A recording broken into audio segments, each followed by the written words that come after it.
Pronto, estamos gravando. Então, primeiro eu quero falar da autora do livro, né? Eu acho que é importante a gente entender quem que é a autora para a gente ir mais bem preparado, né, para as discussões.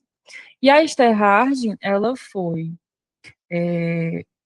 uma junguiana da primeira geração, que foi primeiro formada em medicina, ela se formou em medicina em 1914. O trabalho de conclusão para ela virar médica foi sobre difteria, então a primeira obra, o primeiro livro escrito dela é sobre difteria. Ela trabalhava no hospital de doenças infecciosas, chegou a contrair, inclusive, a doença, e depois que se curou, ela resolveu ter um consultório particular, que eu acho que deve ter sido mais seguro, né? E aí ela tinha uma carreira médica, ela foi criando uma carreira médica que ia para esse campo das doenças infecciosas, do circulatórios. Ela tinha interesse por cardiologia também, mas começou a se interessar por psiquiatria, que na época era uma coisa meio recente, né? E aí ela ganhou de presente o Psicologia do Inconsciente, de uma amiga, e depois que ela leu, ela foi para a Suíça estudar com Jung, em 1922. E em 24, ela foi com a Eleanor Bertini, segundo a história, elas eram muito amigas, para Nova York. E aí elas ficavam indo todo ano para Zurique fazer formação e análise, passavam 2 meses todo ano, e voltavam para Nova York. Elas foram muito importantes no contexto norte-americano para a disseminação da psicologia analítica. Elas duas, mais a Christine Mann, abriram ou ajudaram a abrir, tipo, numa vibe meio consultoras, vários institutos junguianos nos Estados Unidos. E, inclusive, o Instituto de Nova York, quando a Esther Harding morreu e deixou uma pequena fortuna de herança, ela deixou para o Instituto Junguiano. Então, ela foi muito importante para a disseminação da psicologia analítica nos Estados Unidos, e ela era bem fiel ao pensamento clássico. Ela era bem, inclusive com algumas histórias de ela ser meio Carola, meio Caxias mesmo, assim, de apontar o dedo e dizer, você não entendeu nada, coisas do tipo. Então, ela fez a parte dela tentando é, manter o pensamento mais clássico, né? A gente sabe que isso não é garantia, tanto que nos Estados Unidos a psicologia analítica foi tomando outras associações, né, mas ela fez aí o papel dela. E aqui eu trouxe as principais obras, que são os livros. Ela também tem vários artigos, mas os livros foram, né, mais consistentes, e ela abordou alguns temas variados, né. O primeiro deles foi O Caminho de Todas as Mulheres, que é de 33, Os Mistérios da Mulher, de 35. Esses dois livros, eles são muito considerados porque, assim, pela importância histórica, pelo momento que eles foram lançados, porque eram obras pioneiras no tema. Algumas pessoas dizem que esses foram livros muito importantes por tratarem de temas que até então não estavam sendo muito abordados, e que a partir deles vieram mais estudos e mais aprofundamento na psicologia feminina. Então, eles são meio pedras fundamentais aí dentro do campo junguiano e até da psicanálise, se a gente considerar que na época existiam ainda muitas aproximações, né? Ela também falou sobre energia psíquica, é um livro de 47. Esse de energia psíquica tem um prefácio do Jung muito interessante, que ele comenta sobre como esse livro, para ele, é uma espécie de introdução para leigos, que ela consegue falar de uma coisa que, para a gente que é mais iniciada em psicologia analítica, é super complexo, e ela consegue apresentar de uma maneira que os pacientes dele conseguiam entender. Então, quando ele queria que os pacientes leigos dele entendessem sobre energia psíquica, ele indicava esse livro. É um livro muito bom, realmente. É uma pena não ser traduzido, assim como é uma pena todos os outros não serem traduzidos. Eu nunca consegui terminar de ler, porque, enfim, mas é uma obra que eu estou sempre tentando voltar para ver se eu continuo, né? Aí também tem o Journey to Self. ela aborda a coisa o tema da individuação em algumas obras, essa é uma delas, também tem outros artigos, como as ideias de redenção na alquimia, comentários sobre o peregrino e tal, ela é um tema para ela também. Outro livro que eu tenho um carinho muito especial é o The I, The Not I, que é sobre desenvolvimento da consciência, e é também outro muito acessível, porque ela consegue apresentar de uma maneira que você pensa o tempo todo na sua vida, você conecta o tempo todo com suas experiências. Então, é uma apresentação que eu gosto muito, que eu tô, de vez em quando eu volto para ele, porque o jeito que ela apresenta a coisa é muito bom. Estou sempre indicando também. Acho que esse livro devia ser traduzido, enfim. E a última tradução, segunda tradução dela no Brasil, que é o Imagem Parental, que é originalmente de 65. Teve algumas reedições, assim, algumas alterações nas edições seguintes, mas nada de muito grande no conteúdo, né? Mas veio recentemente para cá a tradução, que é outro livro muito importante também. É curioso que ele é do mesmo ano do The I Not I, eu acho que eles são bem complementares, de fato. Sendo que, de fato, ela bota ela trabalha coisas muito parecidas com perspectivas diferentes em cada um. E aí, essas são as obras principais. Ela tem alguns artigos, além dos livros, que tem um muito interessante, que é o Valor e o Significado da Depressão, que ela também acaba abordando uma questão feminina, que ela vai falar da depressão feminina como uma espécie de protesto, a grosso modo, né?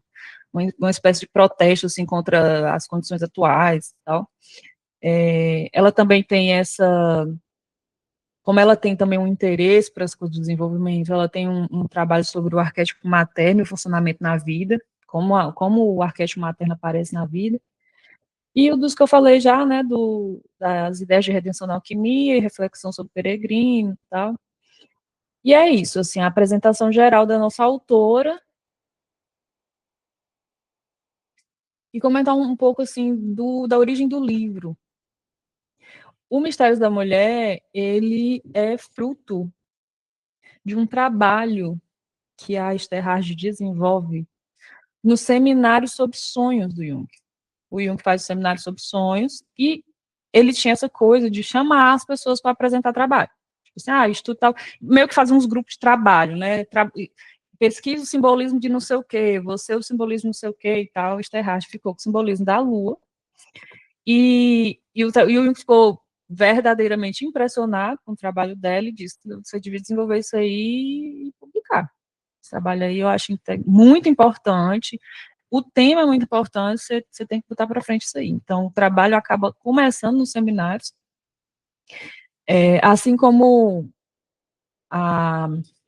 as visões de Perpétua da Von Franz também se originaram no seminário de sonho de criança. Então, o Jung tinha essa coisa de incentivar, né, a desenvolver os trabalhos, as mulheres ao redor dele desenvolveram os trabalhos, e o Mistérios nasceu assim, veio desse trabalho que, assim, começa como uma espécie de formação para eles, né, porque os seminários tinham esse caráter para os junguianos da época. E, como eu falei, o Mistérios, ele tem essa espécie de fama e de legado, tipo, é um livro que realmente foi muito marcante. Ele tem muitas reedições, assim, toda fonte que eu vou ler sobre o Mistérios da Mulher e sobre Esther Hart falam de como esse livro, assim que lançou, virou um best-seller e saiu traduções em outras línguas e sempre de novo está sendo relançado, porque é um livro que pegou, né, que deu certo. E assim,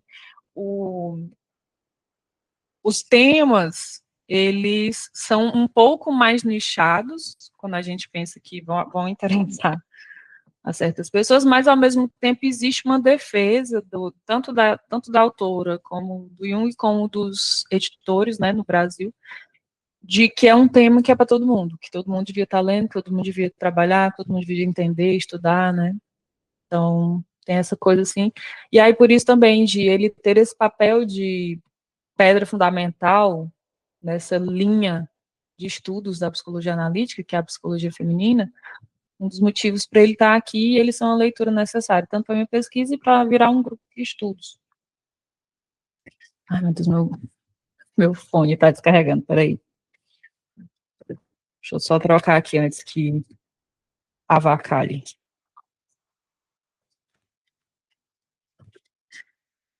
Bom, enquanto isso, vocês conseguiram ler o texto para hoje, né? O prólogo. Aqui.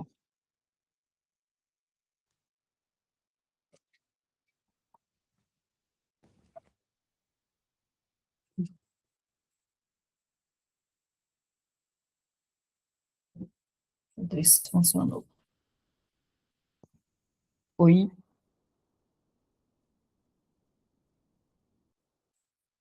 Bom, tá. Vocês leram? Vocês conseguiram ler? Tem um dos pontos também do trabalho com esse livro em grupo foi ele não ter uma edição digital, né? A gente que a gente junguiano que é muito fã dos métodos democráticos de acesso, né, às obras, pesquisei e achei assim, fiquei passada, fiquei, como assim, né? Como é que não tem? Por isso que eu também fiz a digitalização para nossos fins aqui de estudo, porque não queria que isso impedisse o acesso às pessoas. Mas, enfim. Bom, nessa discussão de hoje, eu queria muito falar sobre o prólogo da Jette e do Leon Bonaventure.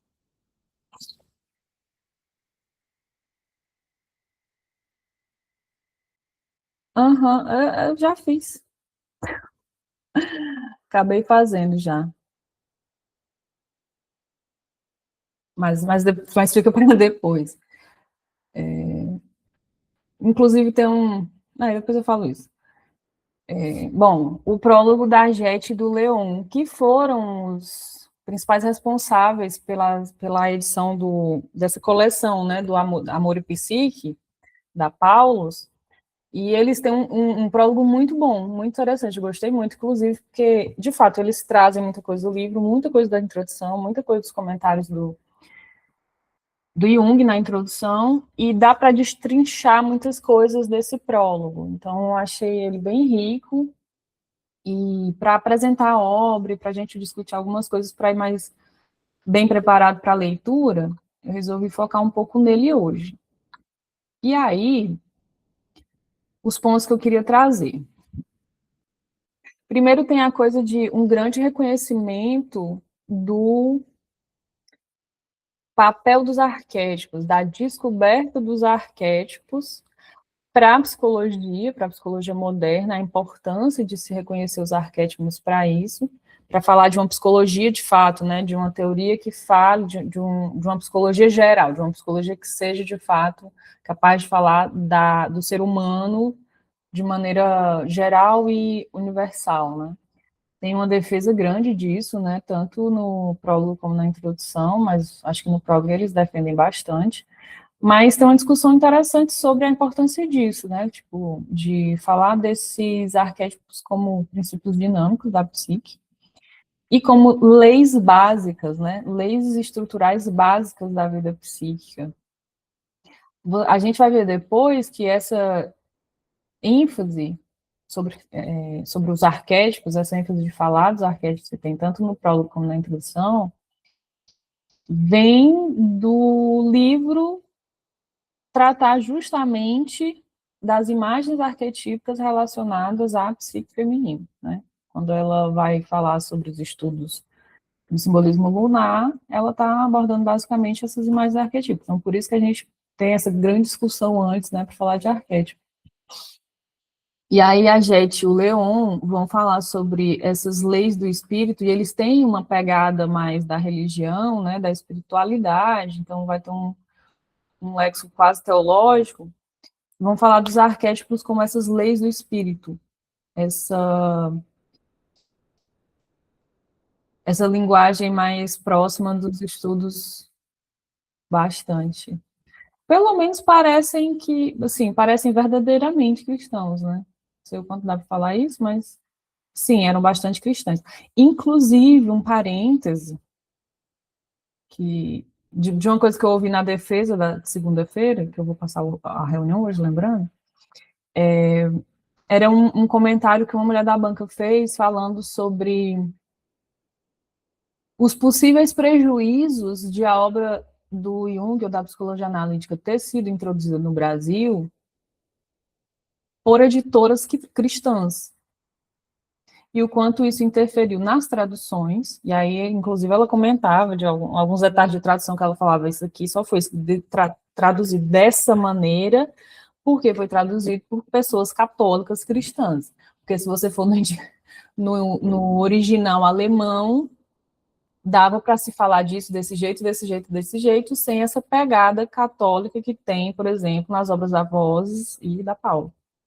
Então, esse é um comentário que eu achei interessante, porque, de fato, a gente, né, deixa, às vezes, passar esse viés que está muito implícito no texto, porque não está originalmente no texto, ou se está, a gente não vai saber, mas está nas edições, nas traduções e nas intervenções que as editoras conseguem imprimir quando trazem a obra, né?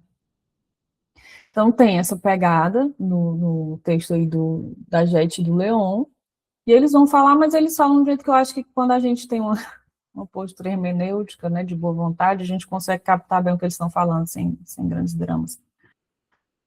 E eles vão falar sobre essas leis do espírito, ou esses fundamentos arquetípicos, eles terem um papel de determinação tanto psíquico quanto fisiológico.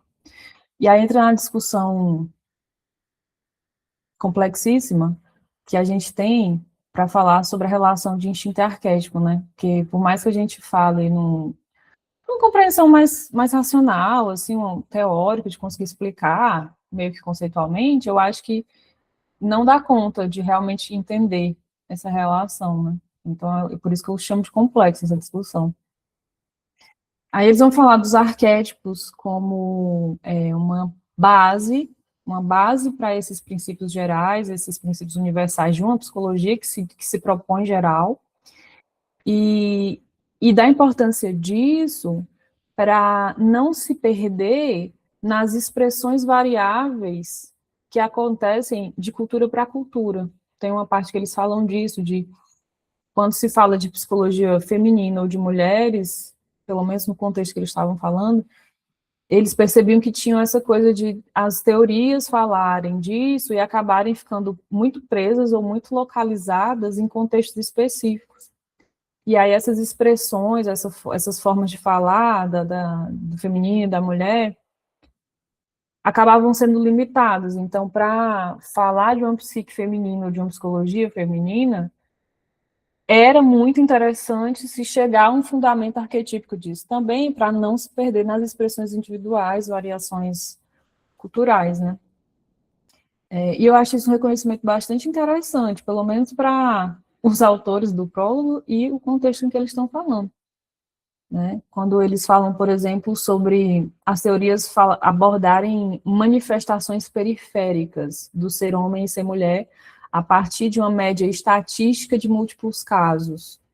E aí, quando se faz essa média desses múltiplos casos, ainda assim é uma média de casos que estão situados historicamente, culturalmente. Então, para que uma psicologia masculina ou feminina não seja dependente dos contextos específicos, ou pelo menos totalmente dependente, é interessante ter esse fundamento mais geral, né?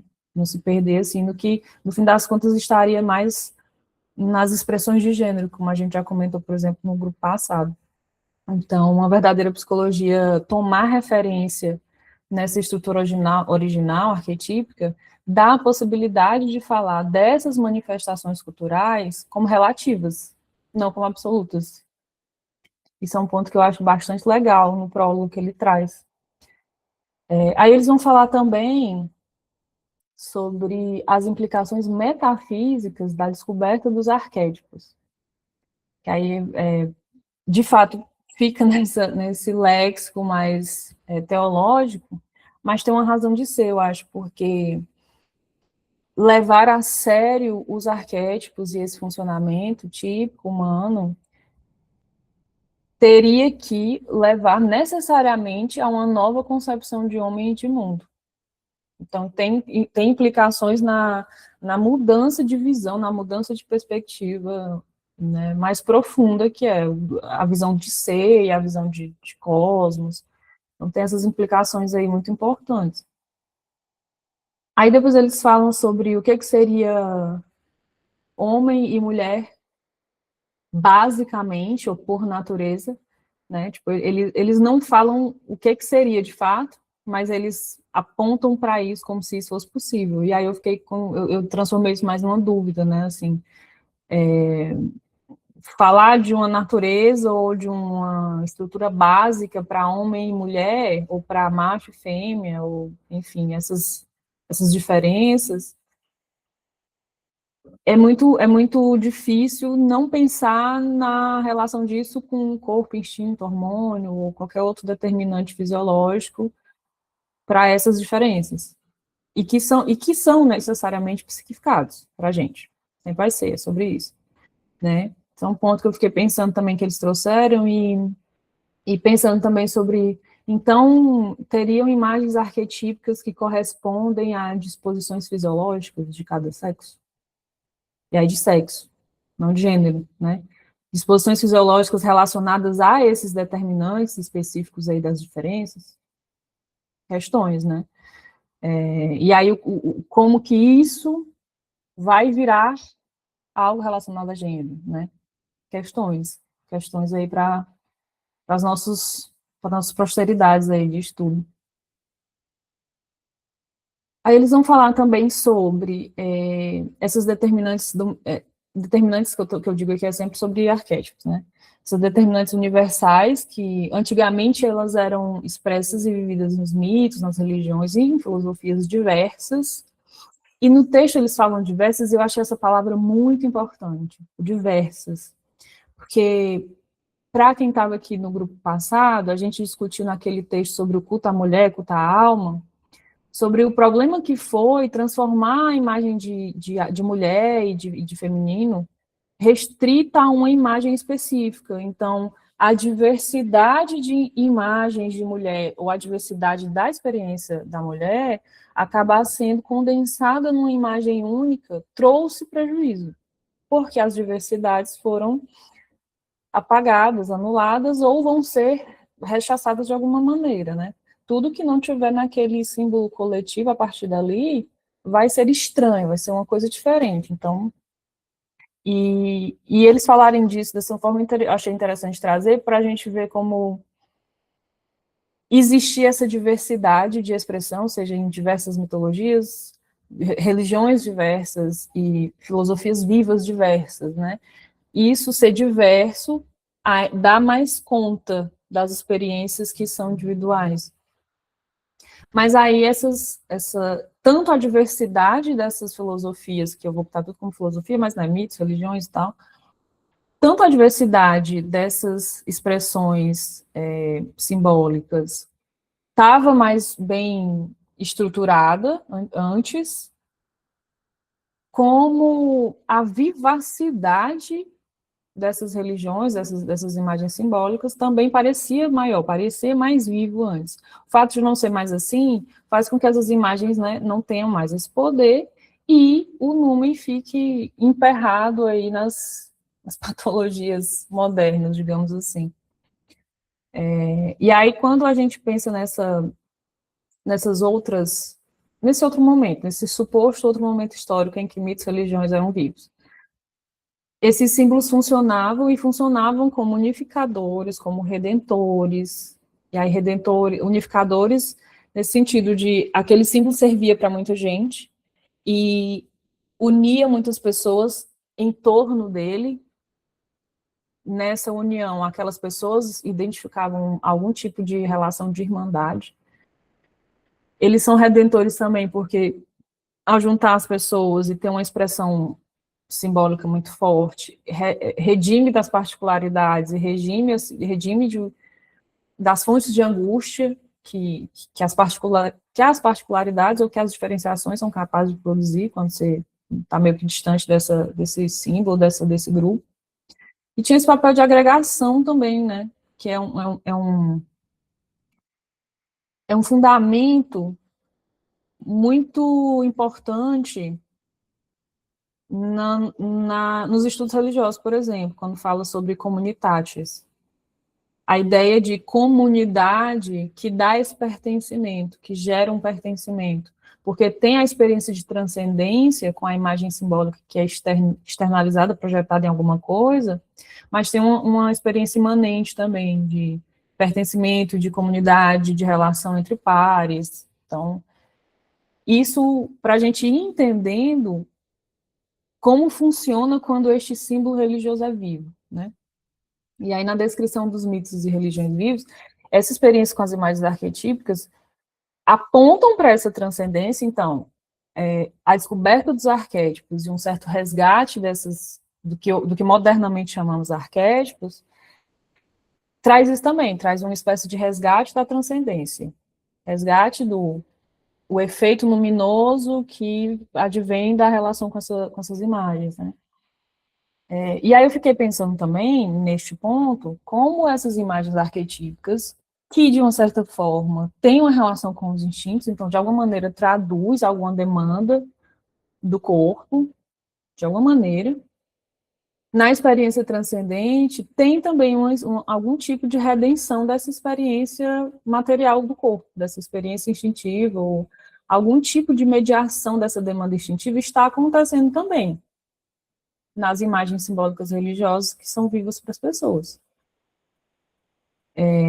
E aí isso me fez lembrar de um momento da banca de segunda-feira, que uma pessoa da banca comentou que assim, no título do trabalho, falava sobre a proposta de uma nova religião, né, de a psicologia analítica e o Jung, a partir das próprias experiências, chegarem a essa proposta de uma nova religião, que foi a palavra que ele usou e tal. E na banca apontaram para o termo religião e falaram, mas será que não seria mais interessante, em vez desse termo nova religião, falar talvez de uma nova ética, porque a gente sabe que com religião a gente está falando sobre esse posicionamento ético, que vem de um confronto moral, que vem dessa experiência com o inconsciente, fazendo até alguma menção ao Neumann, por exemplo, né? O Neumann tem um livro que é Psicologia Profunda e Nova Ética, que é mais ou menos isso que ele está defendendo também, que a experiência profunda com a psicologia analítica levaria a essa nova ética. Aí apontaram isso, né? Porque o termo religião tem esse peso, né? Tem uma conotação, hoje em dia, não. Só que aí isso veio de dois membros da banca, uma mulher e um homem.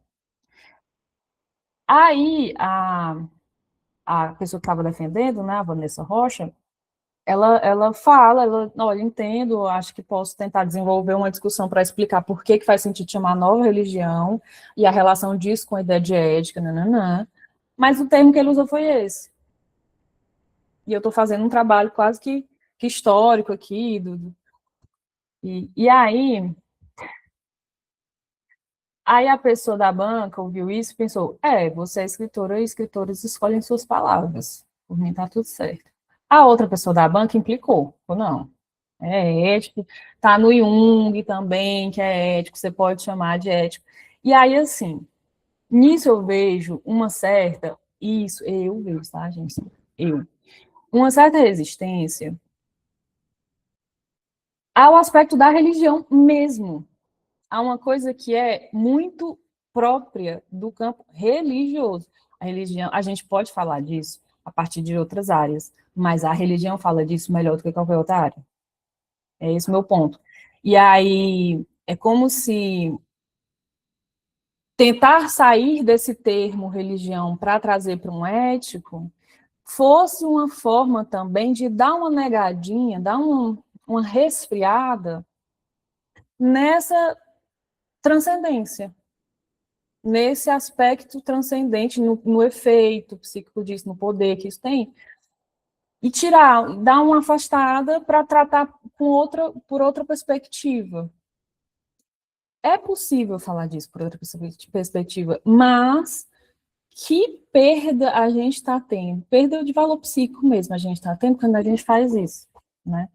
Um dos argumentos desse comentário da banca foi tipo assim, porque O Jung mesmo, isso está no Jung, né? O Jung mesmo fala que a partir da experiência, que é uma experiência estética, tem que haver um confronto ético.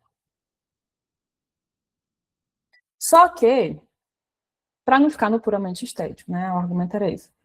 Só que, na minha impressão, essa discussão tem um pouco desse fundo, assim, de tirar a discussão da religião para falar de ético e dar essa resfriada no efeito de transcendência que a gente tem quando se fala de religião, tem uma chance boa da gente manter o inconsciente num lugar puramente estético. Obviamente, o Jung está falando sobre, diante da experiência estética, ter um confronto ético. Ele está falando isso. Mas o que eu digo é da vivacidade da experiência, você fazer esse resfriamento desse efeito luminoso, já é você ficar mais para o lado do estético do que do conflito, que aquele efeito traz, né, evoca. E aí, essa discussão me pareceu interessante de trazer para cá, porque, de alguma maneira, o efeito transcendente, a coisa da religiosidade, da espiritualidade, vai estar lado a lado o tempo todo das discussões sobre o feminino. Vai estar lá junto, de base, de fundo. Pois é, eu percebo isso também. Parece que toca em complexos. Às vezes eu tenho essa impressão, sabe? Mas impressão minha. Então, assim, não posso também... É mais uma argumentação que eu estou fazendo aqui. Eric.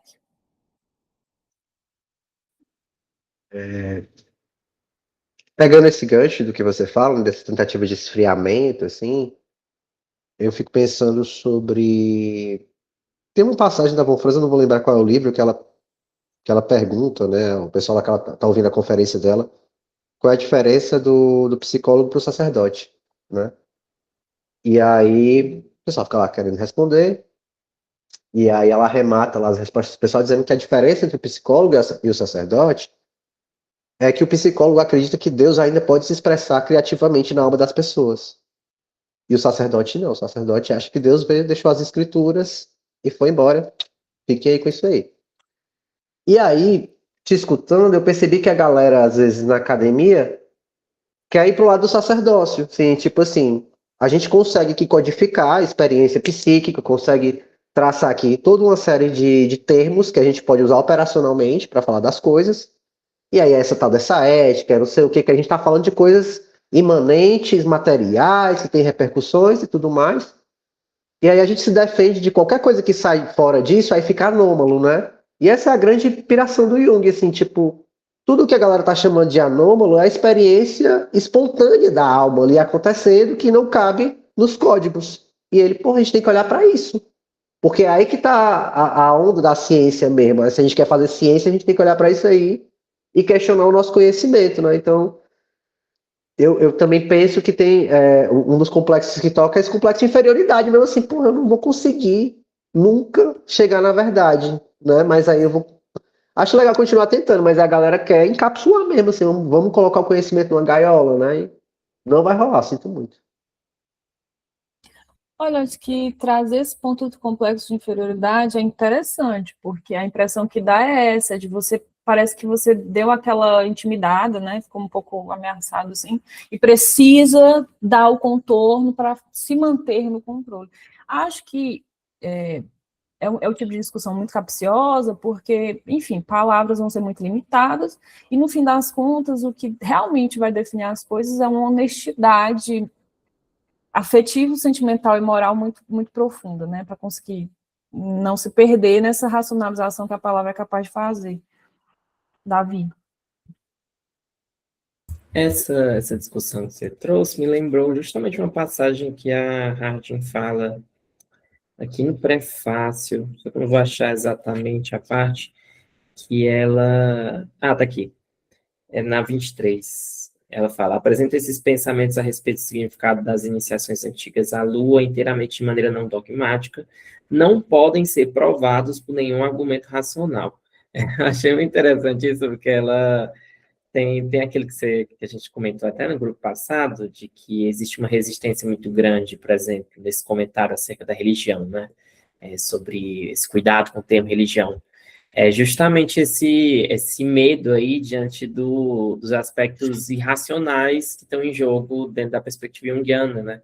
Que é a grande sombra do Jung místico, o medo enorme de admitir, de alguma forma, que pode ter alguma dimensão mística no trabalho do Jung, quando está intimamente ligado ao feminino, né? E eu acho muito bacana que a Harding vai comentar essa ideia de que de argumentos que não podem ser aprovados de forma racional, né? Ela está jogando diretamente com o irracional, já que ela está trabalhando sobre o feminino. E isso me lembra, por exemplo, uns movimentos que eu acho muito interessantes, mas a confirmação da interpretação é acessível ao psicólogo analista, aqueles que tenham sido analisados pelo método que o Dr. Jung desenvolveu, né? Que é uma experiência do inconsciente, que permite a compreensão textual, de fato, né? A interpretação total.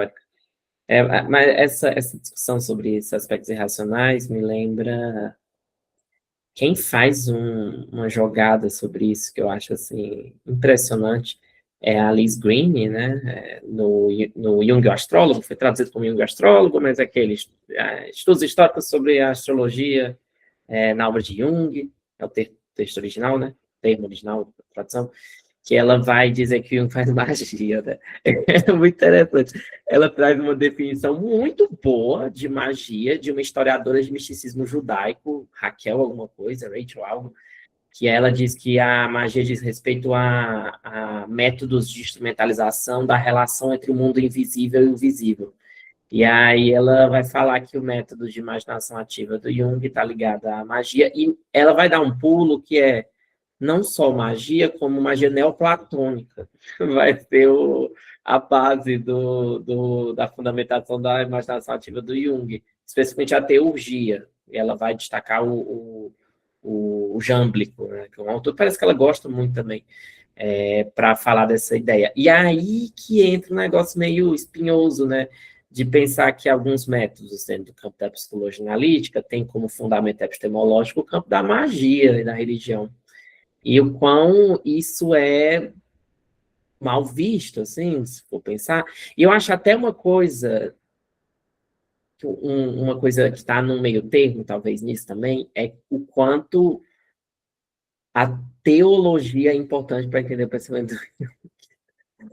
A ideia de opostos vem toda da teologia. Assim, sinto muito informar aos cientistas radicais, né, ou sobre a fundamentação de que a ideia de coincidência de opostos, a noção de símbolo está afirmada na reflexão cristã sobre a imagem de Deus, né? A ideia de símbolo como coincidência opositória é um termo que ele tira da teologia, das discussões sobre Deus. E aí é muito maluco isso, porque se a gente for argumentar que esse tipo de material é um material de embasamento dessas ideias, a gente entra nesse campo super lamacento aí da relação com o irracional, que se dá mediada pelo feminino, né? É totalmente mediada pelo feminino a relação com esse tipo de material. Tanto é o que a Harding começa o texto muito bem falando, né? A gente vive numa era de cientistas, de homens do pensamento racional, e são eles os autorizados a comandarem a gente, né? E é muito bacana que ela fala, tipo assim, mas e as pessoas que estão trabalhando com o irracional? Será que uma líder, por exemplo, com uma educação emocional profunda não seria muito mais rico do que um cientista no poder? É bem interessante os argumentos que ela traz, e tudo parece que volta a essa questão da relação do feminino como uma disposição receptiva do irracional, né? Sim, e a relação disso com a visão da psicologia analítica, né? Tipo, a gente estava falando sobre a coisa dos arquétipos e tal, e descobrir os arquétipos, fazer uma referência a uma coisa que é transcendente, que transcende, que é transpessoal, é suprapessoal, é maior do que um ego, né? E para se relacionar com isso, é uma relação que tem que ser com essa coisa que transcende. Assim, né? Eles mesmos falam, eles mesmos, os autores, né, a Jette e o Leon, falam de como a coisa da descoberta do arquétipo tem tudo a ver com a religião. O William fala isso também na introdução, que é sobre a relação com o que é divino, porque divino foi o jeito que achou, né, o nome, o jeito de se relacionar, enfim. Mas acaba que as imagens arquetípicas, essas dominantes, dinâmicas, elas vão tomar essa forma, e para se relacionar dessa forma, é desse jeito, né? Lara, você tinha levantado a mão, você ainda quer falar? Eu acho que vocês chegaram exatamente no ponto que eu ia grifar, e eu achei quase cômico, assim, quando tem um trechinho que fala: a gente vê logo de cara que esse livro foi escrito por uma mulher. Porque tem um pouco disso também, né? A gente se distancia tanto e tá numa coisa tão hipercientífica que quando chega ali a autorização de falar sobre a experiência individual, né? Sobre também colocar esse lugar da experiência individual, fica claro, fica óbvio que foi uma mulher que fez, né? Porque a nós foi restrito esse contato. Eu tenho um comentário sobre essa coisa que eles falam da escrita dela, mas vou deixar para depois. Eric e depois a Aline. Eu tenho pra mim que a Aline tinha levantado primeiro a mão. Aí ela tirou e botou de novo. Aline, você quer falar?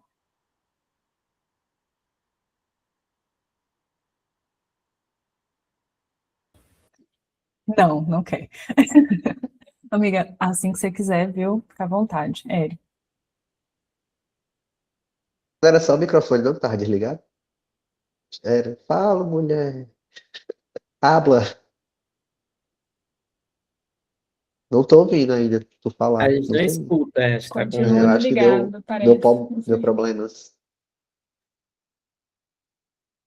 Então eu vou só adiantando que é rápido, aí enquanto tu ajeita aí, e pegando o gancho do que Davi falou, né, sobre a origem desses termos e tudo mais, pensando sobre essa escolha que o Jung faz de às vezes se apegar com certos termos que já têm um uso, né, corrente na época, por exemplo, libido, né, ele não abandona isso, né, e às vezes a gente fica questionando as intenções dele nesse sentido, e por um lado eu observo que tem tanto essa ideia de evidenciar de que ele não está inventando isso, né? Eu estou dialogando com essa tradição, com esse acúmulo que aconteceu de conhecimento e pensando sobre como as pessoas produziram conhecimento em torno desses termos, né?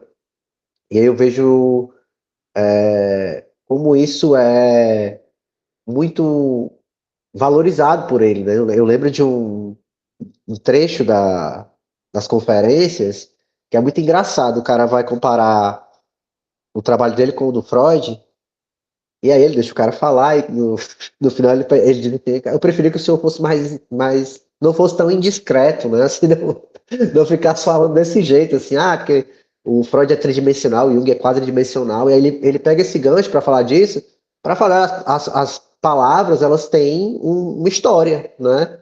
E a gente precisa ser cuidadoso com elas, porque essas terminologias elas têm uma bagagem aí que vai ser evocada, né? E o que aconteceu lá na defesa, que você ficou prestando atenção, né?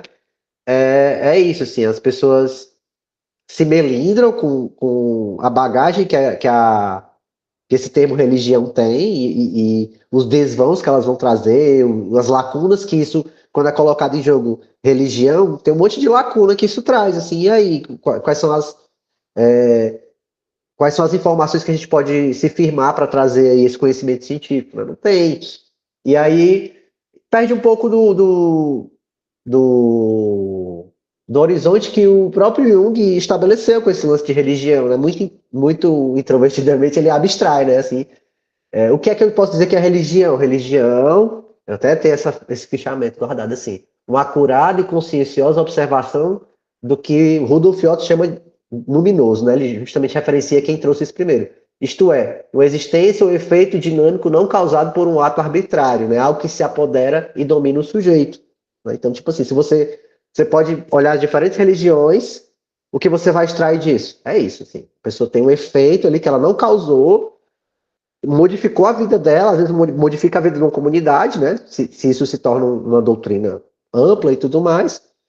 E é isso, assim. Então, tipo, se as pessoas realmente quiserem ficar preocupadas da pessoa, né, da Renata, o nome dela? Eu esqueci o nome da doutoranda que estava defendendo, eu esqueci o nome dela, mas assim, Vanessa. Vanessa. O pessoal quiser realmente se preocupar com o que ela está chamando de religião, tá aí, ela está chamando assim. É isso que ela está chamando de religião, né? E aí, inevitavelmente, isso vai ter um aspecto moral, porque você vai ter que se posicionar diante desse efeito, assim. Isso vai mudar a sua vida. O que você vai fazer disso, né, se você vai endoidar e vai ficar, né, no ostracismo, ou se você vai criar uma doutrina ao redor disso e vai virar um profeta, uma pessoa que, né, trouxe aí algum tipo de revelação e renovação espiritual.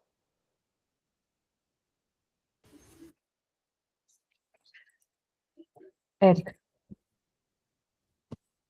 Aline, deu certo? Não quer falar, não. Eu quero sim. Tá funcionando? Ah, deu certo. Gente, eu tava tentando falar, só que era o microfone. Enfim, eu saí, entrei e acho que agora deu certo. Eu não sei se eu perdi a deixa já do que eu queria falar, mas foi mais ou menos na parte ali que estavam falando da transcendência e de como havia essa resistência, e eu lembrei aqui de um texto que eu destaquei no prólogo, ou foi na introdução? Não sei direito aqui. Mas ela fala de uma coisa muito interessante que eu vou destacar aqui para vocês. Em nome do que se costuma chamar de espírito científico, geralmente os psicólogos têm negado toda a transcendência e assim acabaram por fechar o homem em si mesmo.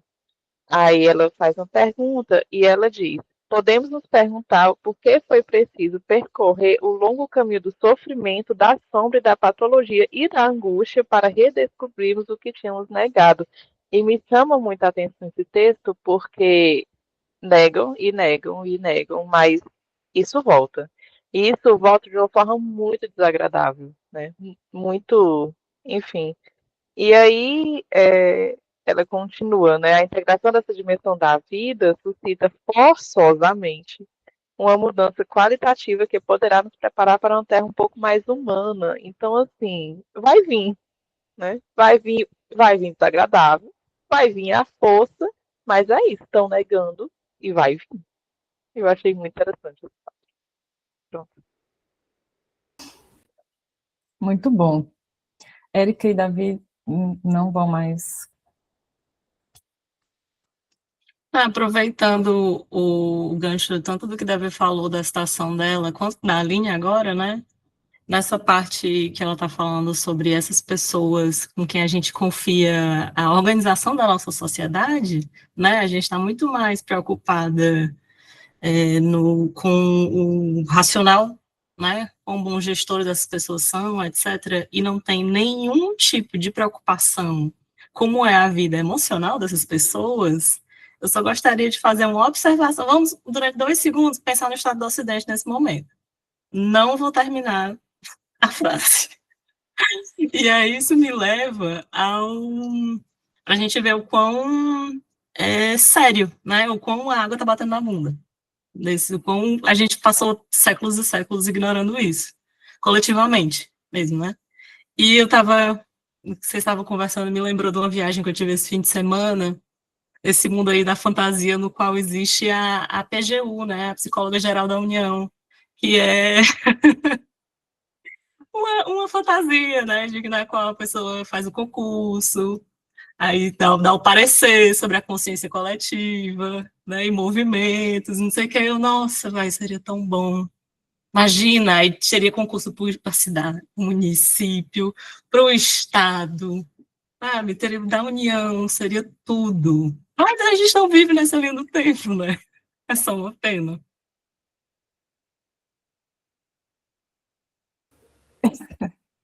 Sonhos, né?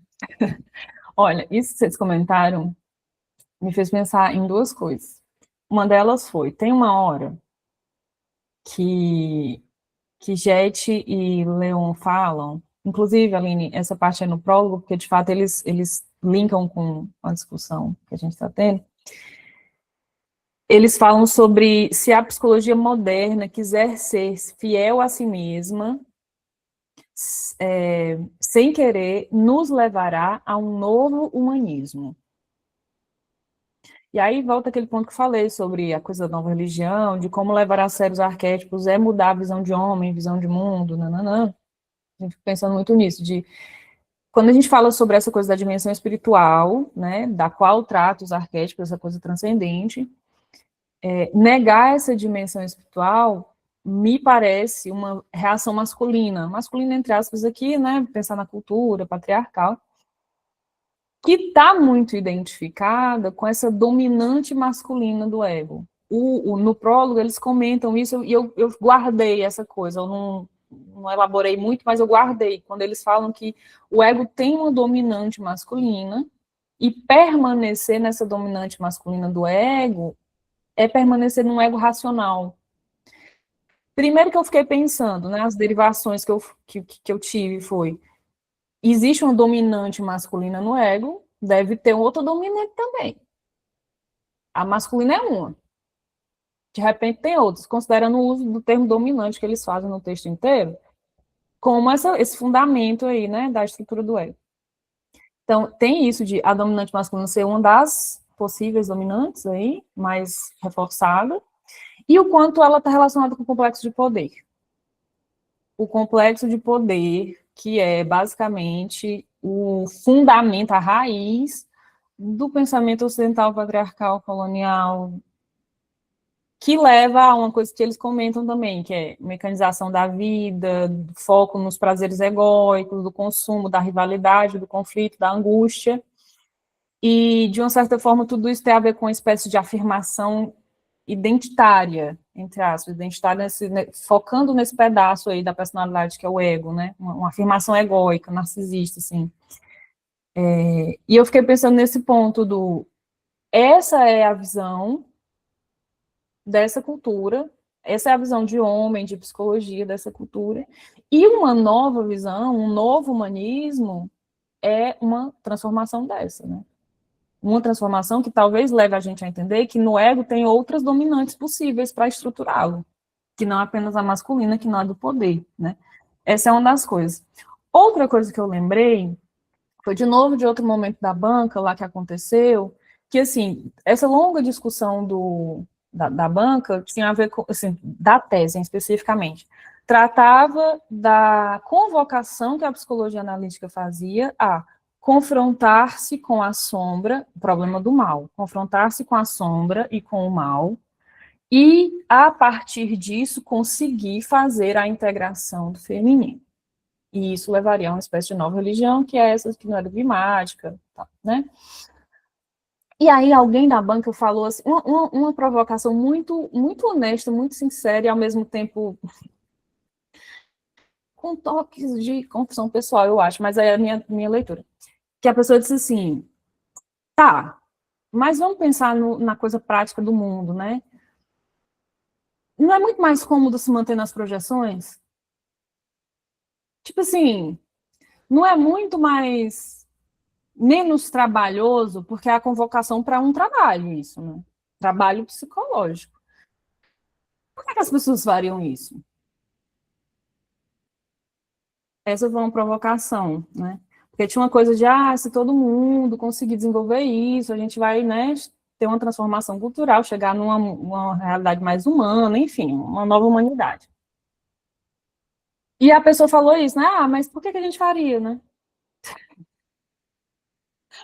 E aí, me pegou muito essa pergunta, porque eu acho que tem uma sinceridade aí, que de fato, dá muito trabalho. Mas a sombra dessa pergunta é confortável para quem? Tipo assim, quem que pode se furtar desse trabalho na nossa cultura? Enfim, era isso aí. Davi. Eu achei interessante essa provocação. Mas o que eu ia comentar era sobre a questão da dominante masculina relacionada ao ego, porque o Neumann vai falar que lá no História da Origem da Consciência que o ego é arquetipicamente masculino. E ele vai falar isso em relação ao geral. Eu queria saber o que você acha disso, o que vocês acham disso, porque eu lembro que esse ponto aí de discussão do Neumann está ligado a um princípio arquetípico de masculino romper com a unidade, enquanto que o feminino se unificar com a unidade. E se o ego é um ponto de destaque da unidade inconsciente, ele seria arquetipicamente um fator masculino. Aí eu fiquei em dúvida sobre isso, se existe uma dupla dimensão, se por funcionalidade ele é masculino, mas por apresentação ele pode variar, e por isso alguns outros dominantes, ou como é que se entra que eu imagino que se conecte com a discussão complexa de consciência lunar e solar, né, também, mas em que medida, no final, o ego não é, em princípio, arquetipicamente masculino, ou então, em princípio, não. Eu fico muito com essa coisa. Eu lembro porque isso foi uma discussão que teve no Penumbra, né? Que é o grupo de estudos que a gente fez sobre o estado da consciência, e tinha uma senhora que ela encarnou nessa questão, e válida, assim, justíssima. Ela encarnou, mas ela encarnou de uma forma que eu fiquei sem saco até de continuar no grupo. Mas, assim, realmente era uma coisa que não tinha uma resposta nesse sentido. Eu pelo menos, não formulei. Para mim, é um grande... Soa amargo na boca quando você escuta essa ideia e tem essa indicação. Tá, e o feminino? A consciência não pode ser feminina? Mas em função, será que ela pode? Como é que funciona isso? Eu queria que a minha amiga Sara, que ela é doutora nisso. Desse aí. Doutora só daqui a 2 anos e meio, se conseguir terminar. Porque para entrar, meu filho, é um trabalho, para sair é 2. Aquela coisa, né? Se conseguir, vamos ver se consegue. Eu tenho um rascunho de uma hipótese, de um ensaio sobre isso aí. É muito, muito arcaico, muito pouco desenvolvido a impressão que eu tenho. Mas o rascunho do raciocínio que eu tenho para isso eu acho que sim, tem algo sobre o ego ser masculino, porém isso demanda uma grande elaboração sobre o que danado é os masculinos e os femininos que a gente está falando, no sentido de a gente associou a esse termo ou a esse nome algo de um funcionamento que talvez não precisava. Podia ter ficado talvez com outro termo para que a gente não caísse nesses vícios. E aí, por que eu acho que tem algo masculino? Porque, de fato, tem uma coisa de se manter um contorno, um limite para que a personalidade mantenha essa coesão que o feminino dá, que a integração, a integridade ou a integralidade é feminina, é do polo feminino, né?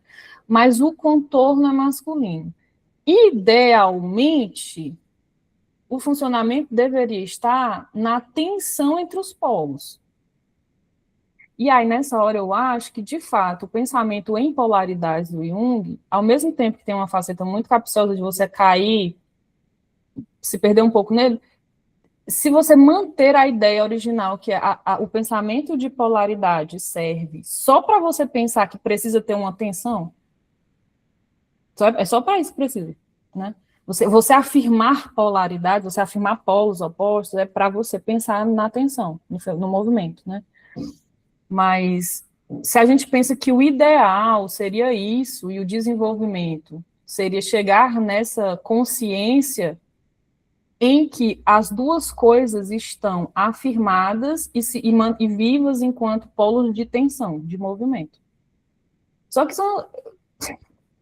é um absurdo a gente pensar nisso, nesse nível de complexidade, quando a gente pensa na realidade da vida, que é você desenvolver a unilateralidade. a ideia que o Jung está trazendo, que a psicologia está trazendo, é justamente convocar para a gente pensar nisso como horizonte. É tipo, gente, consciência deveria ser isso aqui. Consciência deveria ser isso aqui. Um funcionamento em que os dois polos estão afirmados e o movimento de adaptação vai fazendo um ou outro se colocar, mais e mais. Mas existe essa conjunção, né? Só que aí tem etapas de desenvolvimento. E para as etapas de desenvolvimento, eu acho que tem uma necessidade de se diferenciar mais um polo que a gente chama de masculino, que eu acho que, de fato, mereceria outro nome. Mas aí também era outra tese para defender isso aí. E nesse sentido a consciência enquanto uma diferenciação mais delimitada do processo psíquico ali para se adaptar, né? A consciência é isso, é um órgão de adaptação. E esse contorno é necessário, né? O contorno, o limite lógico, o limite do logos, do polo do logos, ele é necessário. Só que aí, vendo a perspectiva de desenvolvimento dentro da psicologia analítica mesmo, esse desenvolvimento em que a consciência tem uma dominante masculina tem que ser provisório. Tem que ser provisório. E o provisório no sentido de a unilateralidade ser provisória, toda e qualquer unilateralidade ser temporária. E temporária no sentido de ser complementada pelo outro polo. Chegar a um ponto em que precisa ser complementada. Porque a adaptação vai exigir uma unilateralidade, mas tem que ser temporária. E aí, pegando uma perspectiva mais arquetípica dos mitos e tudo mais, uma coisa que o trabalho da Vanessa trouxe foi essa mudança de uma consciência masculina para uma mais complementada, mais integrada, mais integral, que são dos dois polos funcionando em uma certa adaptação harmônica, passa pelo sacrifício do herói. Passa pelo sacrifício da dominante masculina do desenvolvimento. Sacrificiou. Tem que matar. Enfim, eu estou quase acabando o grupo, só tentando desenvolver esse negócio. Eric, depois Rose, depois Davi. Depois disso que vocês falaram, Tem né? isso mesmo, Rose. Não é assassinar, é sacrifício. Sacrifício, inclusive, tem toda uma formulação na antropologia para você entender a ideia do sacrifício. Enfim, Eric. Então, depois disso que vocês falaram, o que eu ia falar ficou em xeque. Eu vou precisar pensar mais, então vai ser Rose agora.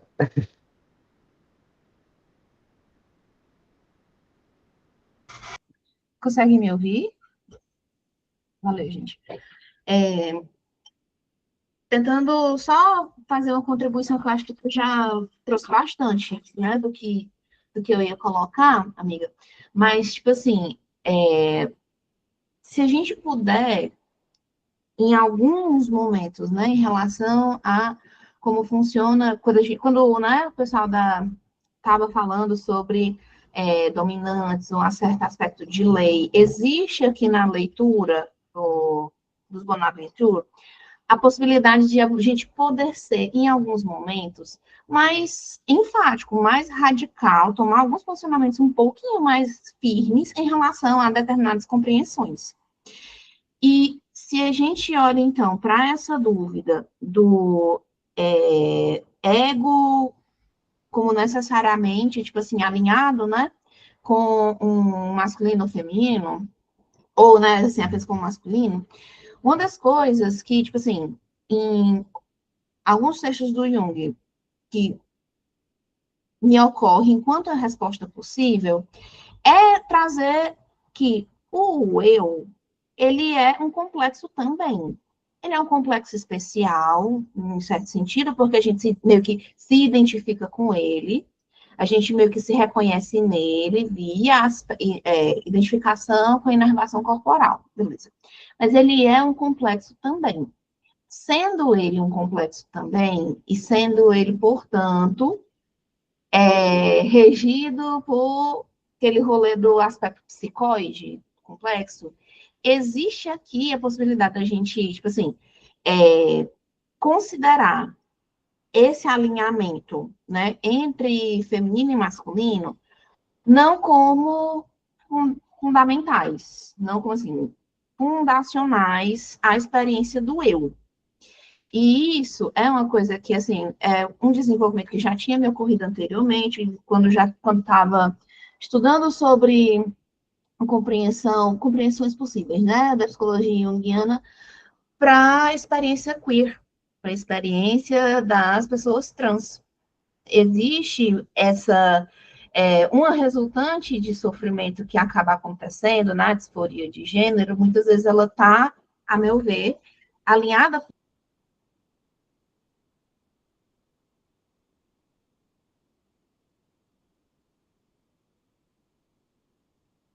com isso, né? E Voltou um bocadinho.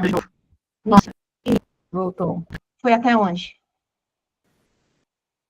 Eu achei que vocês ouviram sobre, tipo assim, fala sobre Você ia disforia de começar gênero. a falar de A disforia. experiência queer aliada com. Pronto. Em relação, por exemplo, a uma compreensão que às vezes eu tenho sobre disforia de gênero, está alinhada com isso, sobre meio que demandas que são feitas a esse eu, demandas do ambiente, e do que seria a experiência de gênero com a qual a própria pessoa não se identifica. Então, tipo assim, a experiência de gênero aí, ela é algo que está colocado muito em xeque. E se está colocado em xeque dessa maneira, a ponto de, quando isso está, tipo assim, tensionado, quando isso está inflamado, isso afetar na experiência de eu da pessoa. Disforia, portanto. Não está coladinho igual, não é uma identificação, sabe? Por isso, com a compreensão do que é o aspecto psicoide, que está atrelado ao complexo e tal. Quem fala um pouquinho sobre isso, bem, é a Jacobi, lá no Complexo Arquétipo Símbolo. Tem uma discussãozinha legal, que ela está em certo momento lá.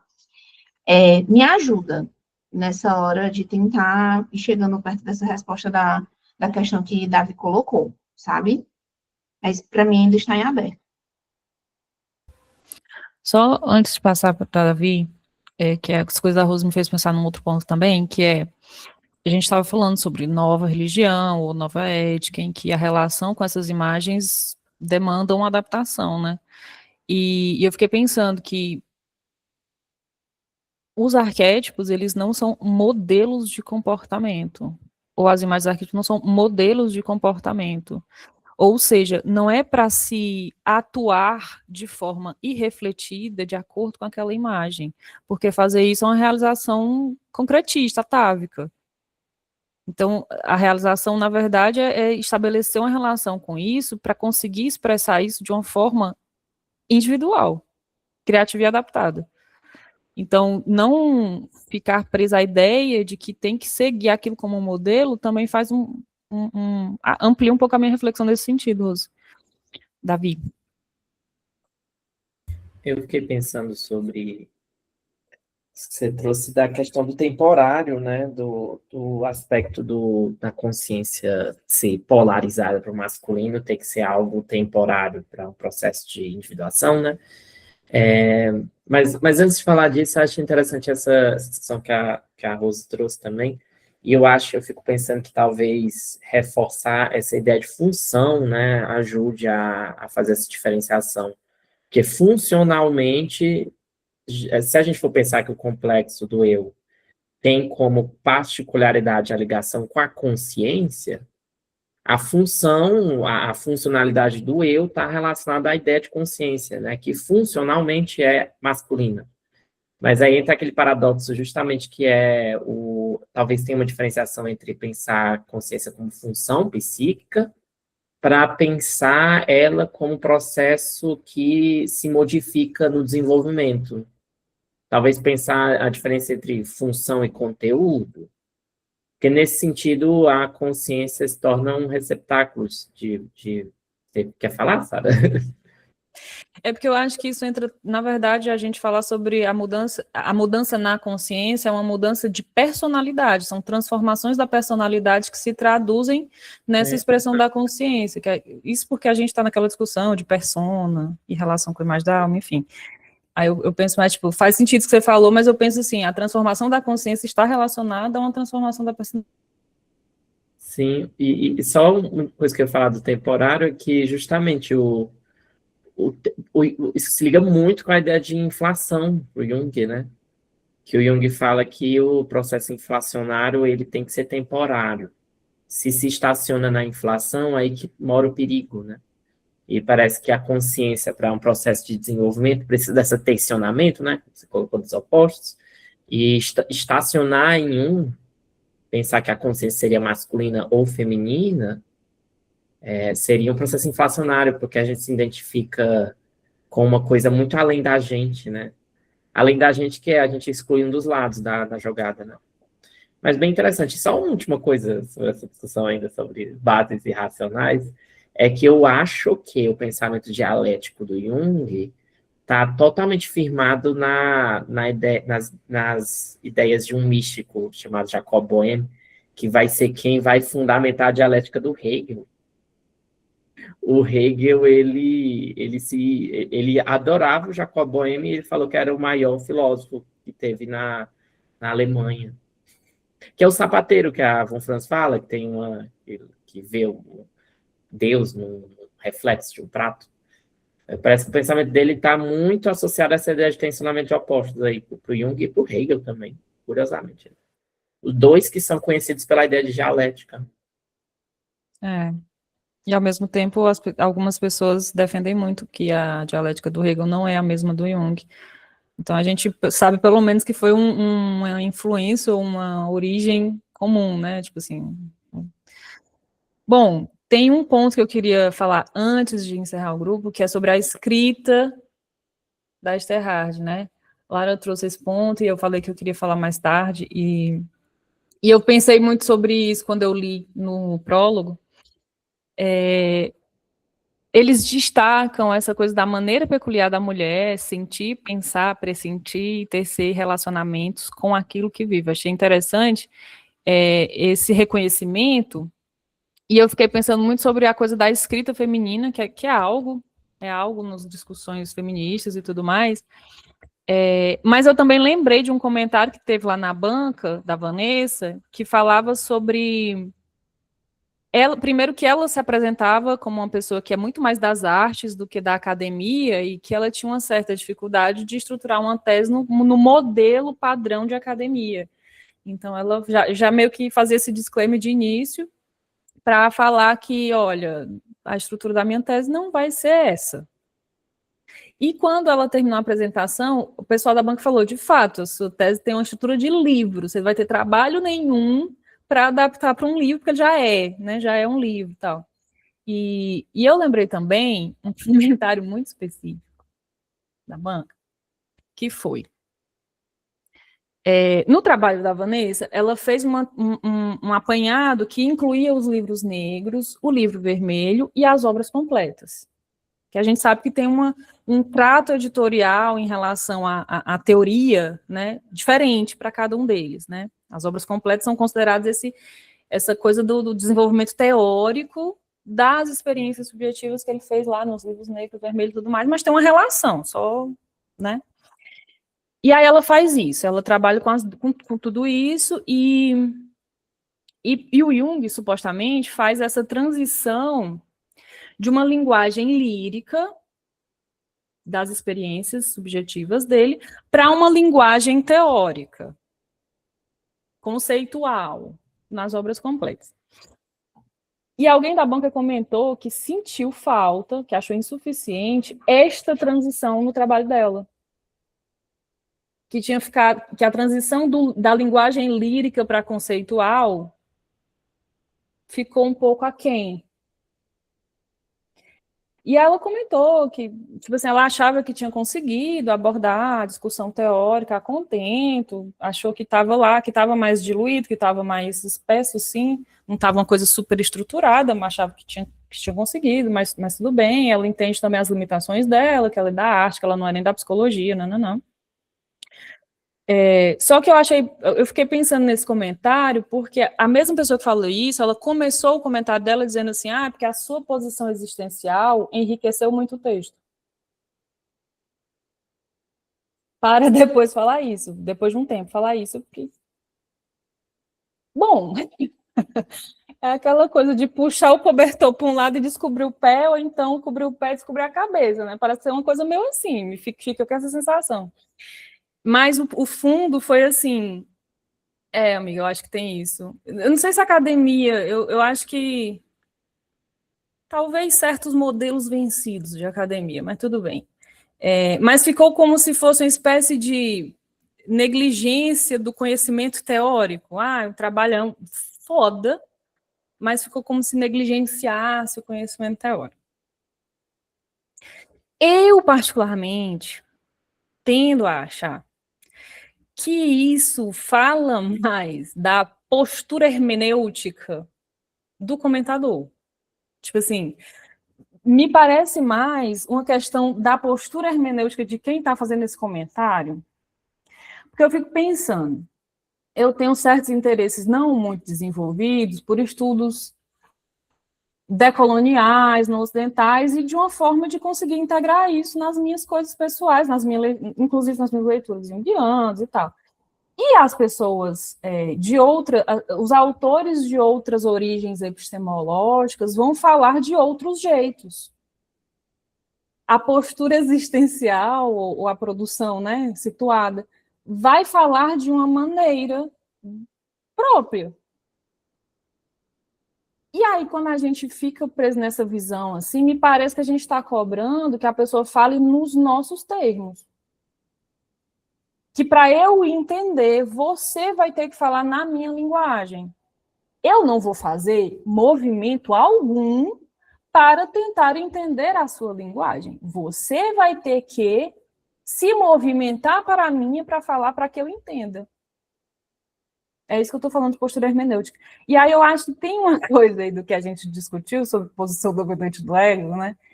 Que está de base aí, que é tipo, vai me dar muito trabalho. E eu não tenho para quê. Por que eu me daria esse trabalho? Sair da minha posição para me descentralizar, para conseguir entender outra pessoa, sabe? Fiquei pensando um pouco nisso. Então, essa coisa da escrita me pegou, porque me fez pensar tudo isso. Lembrei de um comentário da Claire Douglas, que ela fala sobre O Caminho de Todas as Mulheres, que foi um livro muito querido, muito quisto, porque ele era muito bom. É o livro anterior ao Mistério da Mulher, né? No Caminho de Todas as Mulheres, ela fala muito assim de questões, a psicologia feminina a partir de questões, né? O casamento, os relacionamentos, o trabalho, é bem interessante. Só que ela tem uma linguagem mais informal, que é uma linguagem que acessa todo mundo. Todo mundo adora o livro porque é acessível. E aí tem esse comentário, a Claire Douglas faz, tipo, é um livro muito bom, todo mundo gosta, mas comenta isso, mas tem uma linguagem informal. É muito bom, mas... Isso eu fiquei lembrando também. E aí, para acrescentar mais uma lenhazinha nessa fogueira, a Esther Hard, no Imagem Parental, no começo ela fala também que os junguianos são muito acusados de ficar nas abstrações, de falar de arquétipo, ficar nas abstrações e tudo mais, e chega na parte do, mas como é isso na prática? Complica. E eu fico pensando, gente, mas nessa questão em específico, a linguagem faz toda a diferença, né? Em nenhum momento eu estou aqui querendo dizer que a linguagem acadêmica, conceitual, teórica tem que ser jogada fora. Nunca, gente. Mas não é sobre isso, né? Não é sobre isso que eu estou falando. Eric. Isso que você estava refletindo, né, sobre esse movimento de transcrição, enfim, tradução, seja lá o que for, é uma das pedras fundamentais do trabalho do Mbembe, né? Não sei nem se estou pronunciando certo. Aquele da necropolítica, né? A gente lembra muito do trabalho dele sobre isso, né? Que é um debate sobre o conceito do Foucault, mas o fundamento do trabalho dele é justamente esse, assim, de questionar o eurocentrismo da academia, né? E justamente colocar em xeque isso que você reclama, assim, você tem que falar nos meus termos, né? E o trabalho dele se volta muito para isso. Não, tem outros termos para serem falados, tem outras epistemologias, né? Então, acho que pode te ajudar nesse sentido, o trabalho do Ebebe. Pois é, você vai vendo como tem aí uma similaridade do que a gente discutiu hoje o dia inteiro com essas discussões aí das outras epistemologias, né, das epistemologias não ocidentais, né, decoloniais, contracoloniais, enfim. E isso me lembrou um trechinho do prólogo que ele fala sobre como esse reconhecimento dos fundamentos arquetípicos do feminino vai ser muito importante para a redenção do feminino, para a mulher se definir a partir de si mesma, e ele traz como se fosse mais difícil para o homem fazer isso. Ele fala, a mulher vai ter que fazer isso, dá trabalho, mas assim, para o homem é muito mais difícil, porque o homem vai ter que reconhecer a mulher na sua originalidade e suas diferenças. Quando a gente pensa nessa crítica do eurocentrismo, não é isso que a gente está falando também? De uma outra forma, né? Reconhecer a originalidade e as diferenças dessa outra visão, dessa outra epistemologia, da forma de ver o mundo e o cosmos, enfim, a vida humana. Só que para reconhecer isso, né, tem que sair dessa posição e conseguir dar o digno valor. Bom, hoje é isso, porque senão, né, a gente não para mais, vocês viram que eu me empolguei aqui hoje. As partes de introdução do Jung e do prefácio da da Esther Harding, eu acho que a gente pode ir discutindo de forma impressa e diluída nos próximos encontros, porque eu acho que meio que é o fundamento da discussão geral do livro, então, e estou muito feliz de estar fazendo esse grupo, estou muito feliz com vocês aqui, estou muito feliz com as companhias, com a confluência, como diria Nego Bispo, com a coexistência da gente e do trabalho que a gente consegue fazer a partir disso, né, a partir dessa coexistência. A Vitória já teve que sair, né? Bom, é isso, gente, muito obrigada, vou parar a gravação agora. Aí, amiga. Estou parando a gravação, mas vou tirar um print. Gente, meu computador tá lento. Não estou muito feliz com isso. Esse foi. Pronto. Vou ver do sonho do Davi. Pois é, ele falou do sonho com a Erika, eu fiquei, é o meu. Nem é comigo não, mas serve para mim também. Mas o meu não tá velho, não. Estou triste com isso, ele não tá velho ainda. Amiga, o meu tá do mesmo jeito, é o mesmo modelo. E tu comprou depois de mim? Um As bocado coisas não são depois. mais feitas para durar, amiga. Mulher, tô sonhando, olha, Você porque o é computador esse? Só para primeiro. saber. O meu tá bem direitinho, mulher. O Davi sonhou que que a Erika estava usando um computador velho, emperrando. 13 anos, é um negócio assim, muito lento. E o amigo, como é que se acostuma com esse ritmo?